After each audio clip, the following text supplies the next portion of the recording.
Welcome to today's video. Today we will look at the difference between PMax and standard shopping, when to use what and why. So let's dive straight into it and let's start with the main differences. So I think one of the main and key differences between PMax and shopping is the coverage. So PMax principally is designed to run on all Google properties, right? Shopping, search, display, YouTube, discovery feed, Gmail, etc. You can set it up in a way where it shows mostly on shopping. So PMax feed only campaigns, that's something we use in 95% of the cases to have a bit better control over how our ads get shown, and also because we want to be shown mostly on shopping in most cases, right? And yeah, with a standard shopping campaign, it's just shopping by default.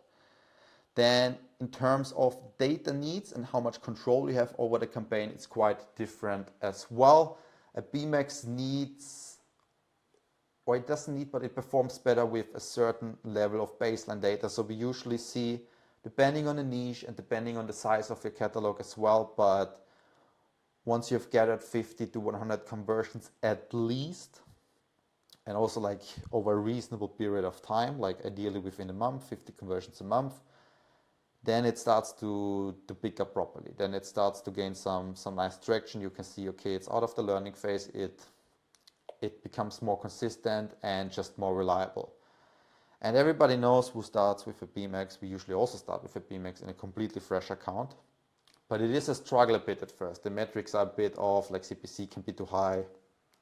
You don't find your ideal customer straight away. So also your ROAS suffers a little bit during that learning phase. And we know it can be quite slow, right? Like that learning phase can take some time, obviously depending on your budget as well, but it's usually not very profitable in the beginning compared to Facebook, where you can gain a lot of traction really, really quickly. If you've nailed the offer, if you have a good ad, a good creative, and everything is on point, right? You can scale really quickly. Of course, you have a learning phase there as well, but it's definitely a bit slower with Google. So that's one of the main things, one of the things to consider. Standard shopping, on the other hand, can work well with newer accounts with less data, because you have a little bit more control and it's more reliable. So you don't have this insane data engine AI powerhouse that you have with the PMax. Like, it's really, really good once you have the data. But standard shopping, on the other hand, is just more reliable. It's more consistent, especially with smaller spend. You have a bit more control and you can just control and navigate it better. So that's a huge difference. And then also in terms of scaling and learning curve, as we said, PMax a bit slower in the beginning for sure, but once you have the data, once you start to scale, it's super, super powerful. So a PMax, once you have that, it is an absolute powerhouse, an absolute engine for your Google Ads account. And usually, like, our big main PMax is always there. The PMax feed only campaign, the shopping campaign, is always the biggest campaign in our accounts. Again, depending on the market, depending on the niche, but our main shopping campaign is always the PMax usually. And yeah, so great at scale, but as we see here as well already, so of course you can scale fast, but also in terms of the targeting, less control. And it's also one of the reasons why you see the ROAS always dipping a bit when you start to scale, but you have much more scaling potential. With standard shopping, depending on how you set it up, depending on how you do it, it scales slower, but again, you have more control and it's more consistent, more stable for you as well. So we checked it out to a certain degree already, but when to use what now?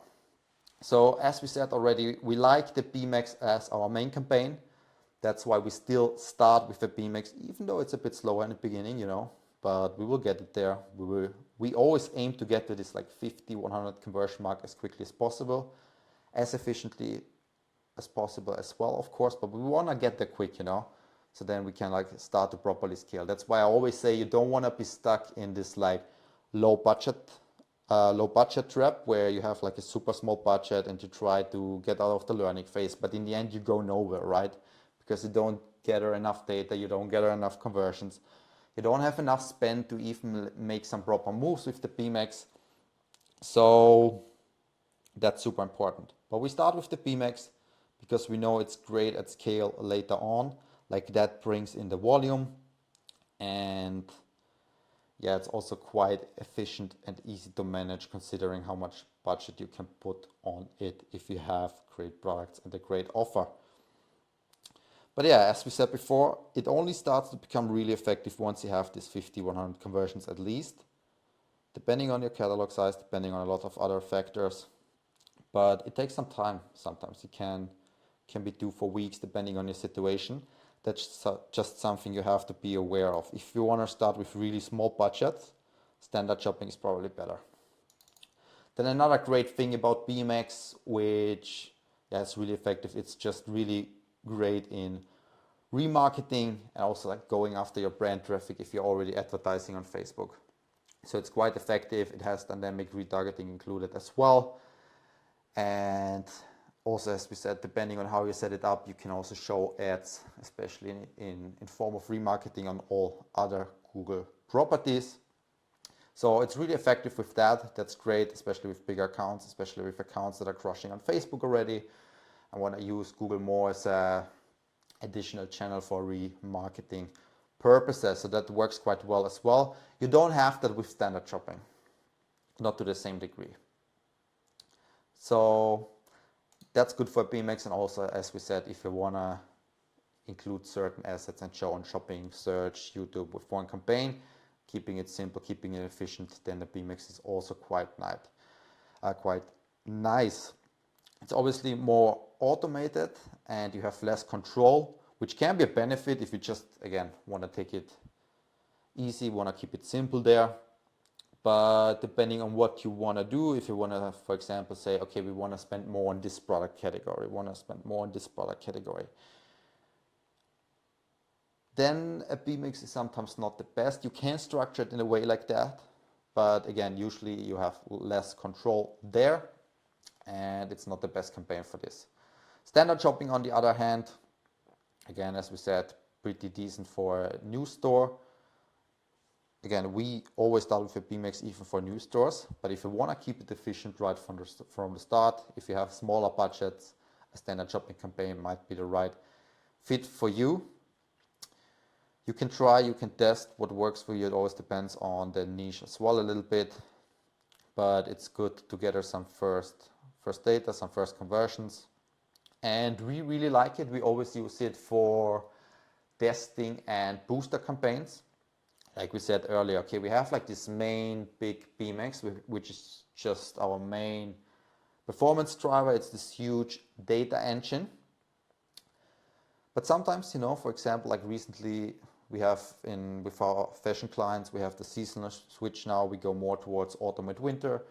And we noticed, okay, the PMax still spends a lot on summer products, or for example, still spends a lot of summer products, and we want to like give the autumn winter products a boost or like test certain categories. I always like to set that up as a standard shopping campaign in addition to the PMax, because we notice like if you have 2, 3 multiple PMax, especially if the products overlap, it kind of interferes with each other, But with standard shopping, you can set up booster campaign, you can set up testing campaigns. It can even overlap with the PMax, and it's usually not a huge deal. So you can really test things. You can really use it as a seeder campaign, like as we said, to get some clicks in first, or just to test certain things apart from the PMax.